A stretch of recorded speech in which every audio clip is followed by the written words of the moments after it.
সুপ্রভাত। আজ ২৭শে অক্টোবর, রবিবার। হাতে রয়েছে মাত্র ৪ দিনের ছুটি। এর মধ্যেই যেতে হবে পাহাড়ে।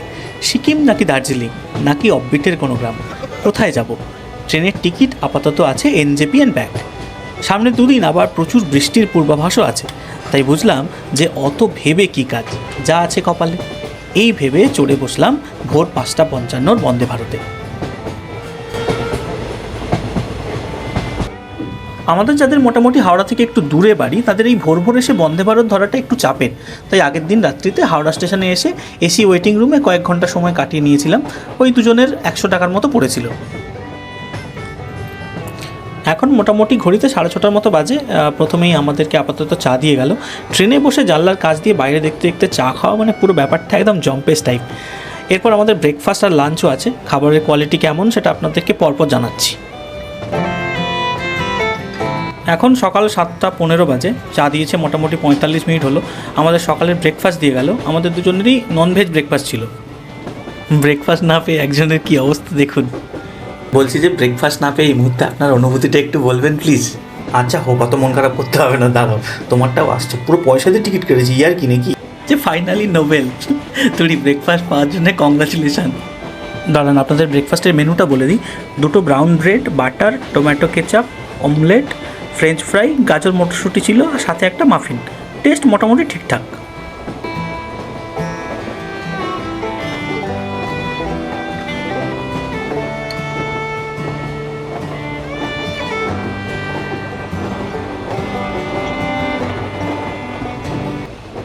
এখন মোটামুটি ঘড়িতে ৯:৩০ মতো বাজে। ট্রেন ফারাক্কা ব্যারেজ পেরোচ্ছে। এর আগে অনেকবার এই রাস্তায় গেছি, কিন্তু ফারাক্কা ব্যারেজ কখনো দেখা হয়নি, কারণ ট্রেনগুলো বেশিরভাগ রাতের সময় থাকতো। তো এইবার দেখার সুযোগ হলো।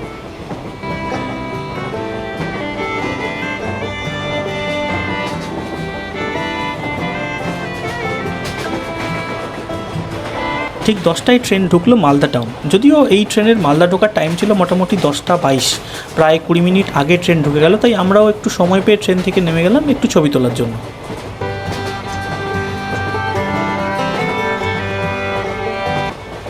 মালদা টাউনের পর এই ট্রেনের নেক্সট স্টপেজ ছিল বারসই জংশন।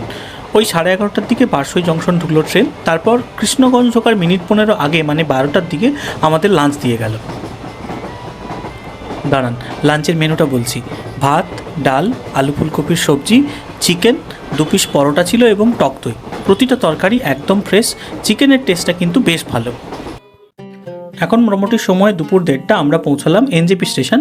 এবার এখান থেকে আমরা সোজা যাব হচ্ছে ট্যাক্সি স্ট্যান্ড, যেখান থেকে গ্যাংটক যাওয়ার শেয়ার গাড়ি পাওয়া যায়। এখান থেকে অটো ধরে ট্যাক্সি স্ট্যান্ডে যেতে হবে।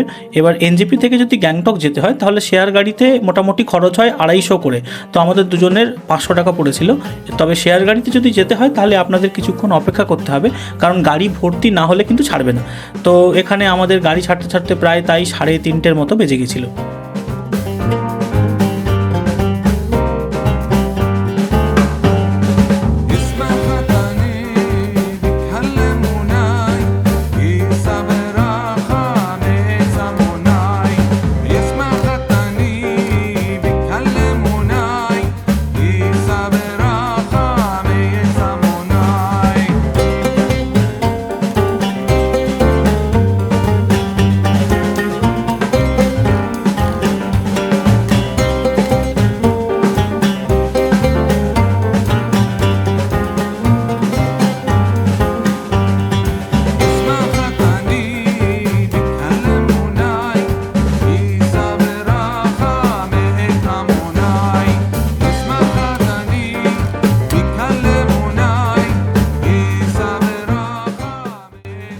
আমাদের গাড়ি যখন গ্যাংটক পৌঁছালো তখন ঘড়িতে প্রায় 7টা বাজে। এরপর আমরা গাড়ি থেকে নেমে এমজি মার্গের কাছে একটা হোটেলে উঠেছিলাম। হোটেলে উঠেই প্রথমে ম্যানেজারের কাছে নিজেদের ডকুমেন্টস যেমন ভোটার কার্ড বা ড্রাইভিং লাইসেন্স এগুলো জেরক্স দিয়ে দিলাম, যাতে পরের দিন নাথুলা যাওয়ার পাসটা রেডি করে রাখা যায়। এখানে কিন্তু আধার কার্ড চলে না, এটা আপনারা মনে রাখবেন।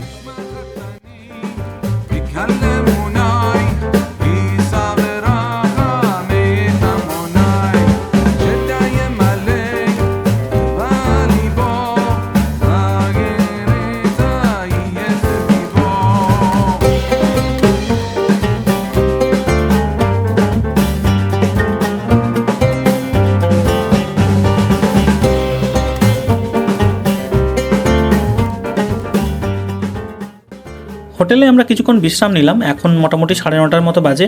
আমরা এলাম সিকিমের বিখ্যাত এমজি মার্গে। আমাদের হোটেল থেকে 5 মিনিটের রাস্তা। আসলে একটু হাঁটাও হলো এবং রাতের ডিনারটাও আমরা এখান থেকে করব।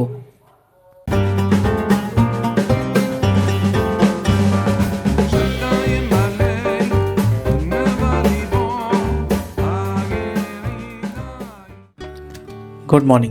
সকাল সকাল ঘুম ভাঙার পর জানলা দিয়ে আজকে বাইরের দৃশ্যটা খানিকটা এরকম ছিল। 6টার মধ্যে উঠে আমরা রেডি হয়েছি, কারণ গ্যাংটকের বাজারা ট্যাক্সি স্ট্যান্ড থেকে নাথুলা যাওয়ার শেয়ার গাড়ি ছাড়ার সময় হচ্ছে সকাল 7টা। তো দ্রুত তৈরি হয়ে আমরা সেখানে পৌঁছে গেছিলাম। আমাদের পারমিশন আগের দিন থেকে করা ছিল, কিন্তু প্যাসেঞ্জাররা সবাই টাইমে পৌঁছে গেলেও ড্রাইভারের কারণে গাড়ি ছাড়তে অনেক দেরি হয়। মোটামুটি প্রায় 8টার পর আমাদের গাড়ি ছাড়ে।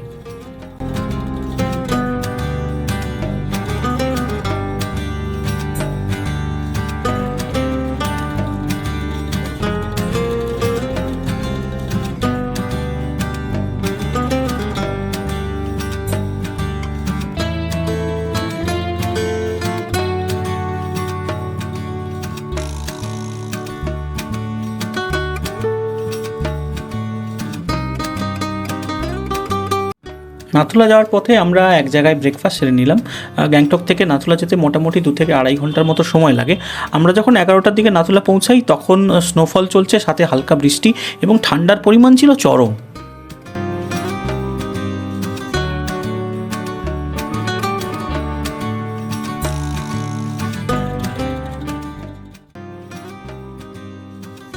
এই আঁকাবাঁকা পথটি হলো নাথুলা পাস। নাথু শব্দের অর্থ হলো কান এবং লা মানে গিরিপথ। বলা হয় এই পাশ দিয়ে নাকি একসময় অনেক দূরের শব্দ শোনা যেত, তাই নাকি এরকম নাম হয়েছে। ভারত ও চীনের সীমান্তে অবস্থিত এই নাথুলা পাস একটা সময় প্রাচীন সিল্ক রুটের একটি অংশ ছিল। সমুদ্রপৃষ্ঠ থেকে প্রায় 14,500 ফুট উঁচুতে অবস্থিত এই পাস আজ শুধু সৌন্দর্যের প্রতীক তাই নয়, আজকের দিনে এটি ভারতের সেনার সাহস এবং দেশের গর্বও বটে। রেণু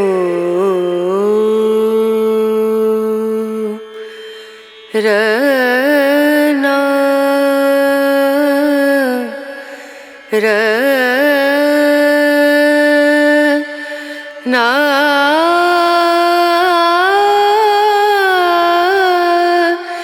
না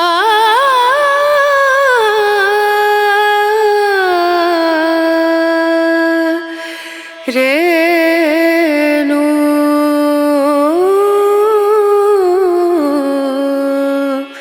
রেণু।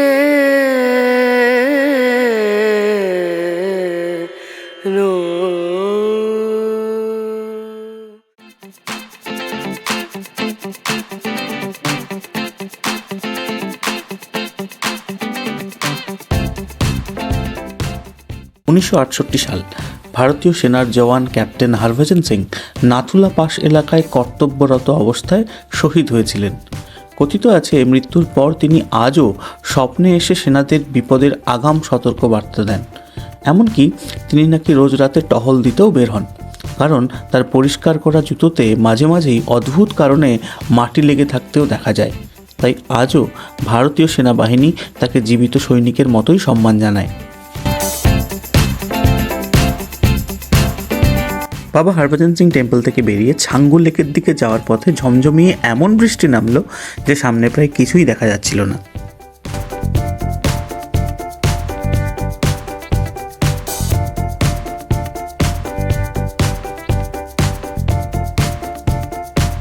ছাঙ্গু বা তিব্বতী ভাষায় সৌম্য লেক হল 12,500 ফুট উঁচুতে অবস্থিত একটি হ্রদ। শীতকালে এটি পুরোটাই বরফে জমে যায় আর গ্রীষ্মকালে এই জলের রং নীল হয়ে যায়। এখানে রোপওয়ে চড়ারও ব্যবস্থা আছে, কিন্তু এই বৃষ্টিতে কিছুই দেখা যাবে না বলে আমরা চড়লাম না।